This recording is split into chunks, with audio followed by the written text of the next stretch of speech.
Hi, this is Dominic from Paphos Life. I'm standing at the top of Fabrica Hill, getting a little bit wet, but I'm about to go down the walkway. I thought I'd just enjoy the scenery. If you don't know where Fabrica Hill is, by the way, I should explain. It's that weird hill that's just opposite King's Avenue Mall. That walkway that you've probably seen and wondered what that is. It goes here, and we'll be walking down the walkway fairly soon. In the distance now, you can see the lighthouse, and to the left, the building just before the sea is where the indoor mosaics are, and to the left of that, past the buildings in the foreground, you can see a few more ruins depending on how good your viewing experience is, and that's Santa Colonnes, or 40 Columns Fortress, which is part of the Archaeological Park. And there's the outdoor, one of the outdoor theatres just below us, which you can't really see because we're standing on the top of it. And Paphos seafront is that way, okay? And coming back, our ski pier is over that way, and central Paphos is through there. Indeed, that hill you can see in the distance, in the centre of Paphos, I think that's the one that Muse Restaurant is on top of. I could be wrong. Difficult to tell from this angle. Anyway, I'm getting wetter than I thought I would. So I'll have a look around here briefly before heading down the walkway. Over there, that little roofed area of some mosaics, which you can see. Nothing that remarkable, to be honest. Your best bet by far is to go to the Archaeological Park. And when to go to the Archaeological Park, I would say go when it stopped raining, because it's the perfect time of the year, not too hot, and after it's rained, all the outdoor mosaics will have had a nice wash, and they will look at their best. So go and have a look at them, you will not regret it. And it's $4.50 to get in, can you believe that? I mean, I was looking at how much stuff like Stonehenge cost to walk around, and it was ludicrous. Whereas the Archaeological Park, I mean, they say allow an hour. If you want, you can easily spend a day in there if you're thorough. I mean, I spent several days there taking over 3,000 pictures, 360 ones, for Google Street View, just before COVID started. I remember that well. I was going to do a big feature on Paphos Archaeological Park. And I did all the groundwork for it, and then everywhere got locked down. I thought, oh well. It was still a lot of fun. I have to say, I enjoyed walking up and down just about every path there is in that place. So I got to know it like the proverbial back of my hand. So it does mean that when I have guests over, and the rare occasion I get to take anyone around, I can give them a decent tour. Now, there used to be a little parking space down at the bottom there, but they put gates here and down there, stopping people A from parking and B from even walking up. So that's no longer an option. But before you say, well, does that mean that they don't want you up here at all? No, it doesn't. If they didn't want people up here at all, they wouldn't have built a walkway ending here.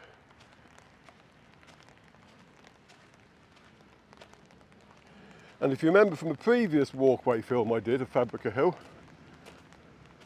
there had been a fire, and a lot of this area was just a brown, scorched desert. Well, it doesn't look like that anymore. Cyprus does recover from its fires very quickly, and if anything, all the burnt ash was just excellent fertiliser.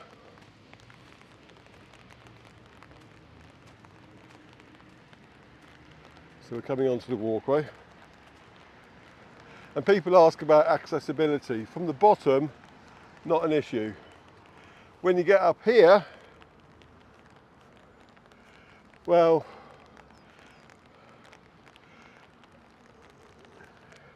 you could push a wheelchair up to the viewing platform, not that you really want to anymore because it's gone anyway. But it'd be nice to come just up to this far in a wheelchair, I guess. But it's not what I'd class as basically the top of Fabrica Hill is just like a hill. It's not landscaped or designed with human tools in mind. I guess it's because it's still an archaeological site. I mean, imagine how much historical stuff there must be below here, still waiting for perhaps hundreds of years still before it gets fully excavated. I think the only certainty is that the Roman ruins are going to survive longer than most of the modern ones.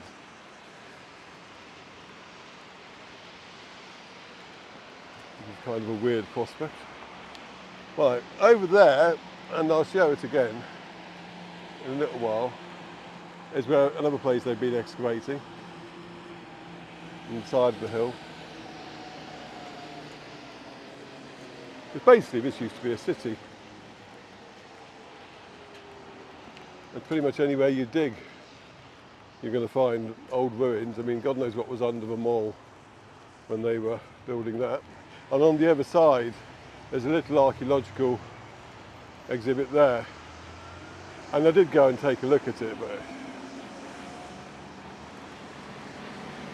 it's not really a... If you're walking past and wonder what the sign is, it's worth looking at then, but I wouldn't go more than 5 metres out of your actual destination in order to look at it. That's the trouble, I guess. I mean, if it was in a different country, there'd be a big hoo-ha about it, but because there's so much here, you have to be really special to get the full treatment.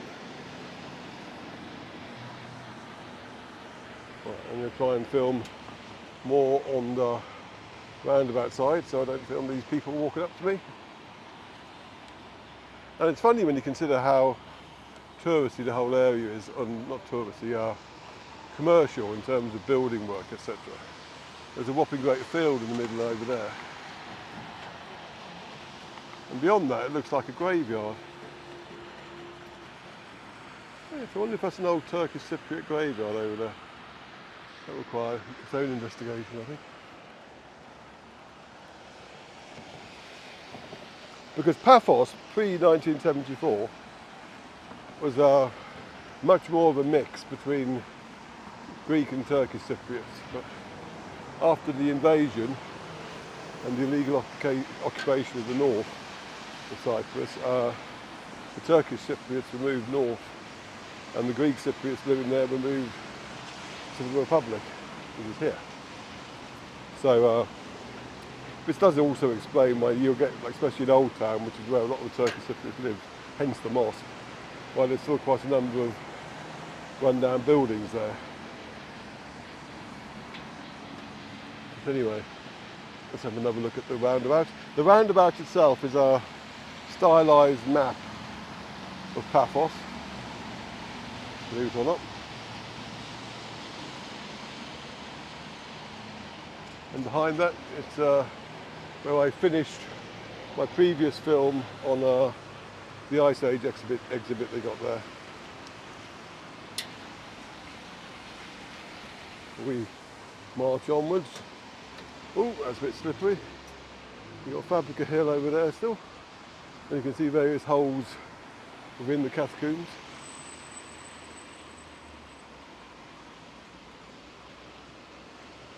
I remember them building this. It took ages because I think the original company building it went bust.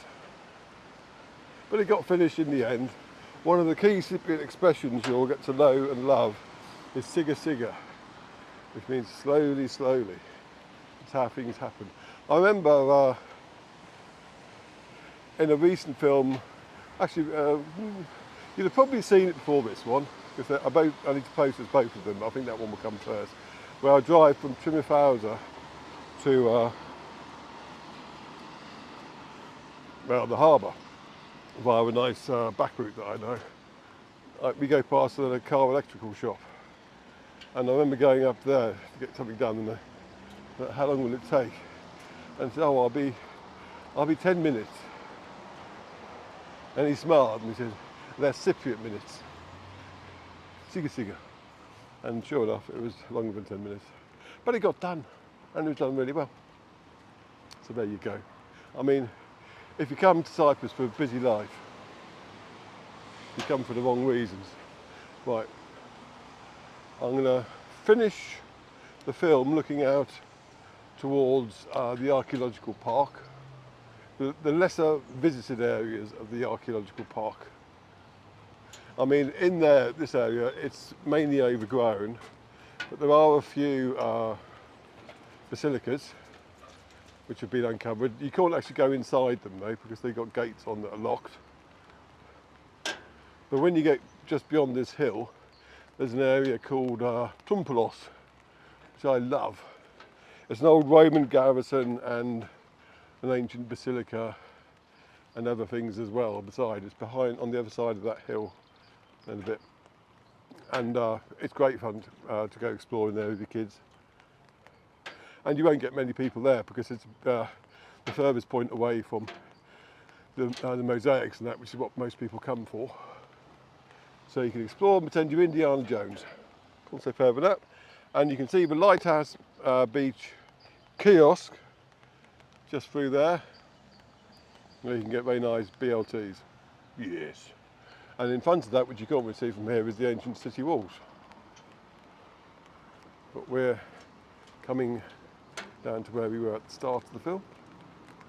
I'll walk down here. I think I'll finish at the gates. But yes, Fabrica Hill doesn't cost anything to visit. So if you're on a shoestring, that's a good place to go, and it's nice as well. It's a very nice place to go for a wander. Bit of peace and quiet. If you like our films, please do subscribe to our YouTube channel and share them far and wide. It all helps. And if you want to help us out financially, go to our Buy Me a Coffee page at buymeacoffee.com/Paphos Life and chuck us a few coffees. All coffees are gratefully received. Go to our Etsy shop at etsy.com/shop/Paphos Life to get all sorts of memorabilia on Paphos featuring lovely pictures that we've taken. Follow us on Facebook, our Paphos Life Facebook page, and come and say hello on Paphos Chat, our Facebook group, or the Cypriot Pan-Cypriot one, Cyprus Chat. Got marketing in right at the end, just for the most dedicated viewers. And on that, I will say thank you very much for watching, and I'll see you in the next film. Cheers.